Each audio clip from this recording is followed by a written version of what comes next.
காந்தார சிற்பம் உன்னோட வெப்பம்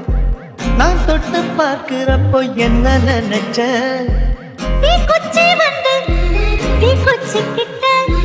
சௌக்கியம் கேட்குதுன்னு நானும் நினைச்சேன் உன் கண்ண குழி முத்தம் வச்ச என்ன நினைச்ச இஞ்சி பொடி மீது ஒன்று கேட்க நினைச்சேன் என் பேராச நூறாச கேட்கையை அடித்து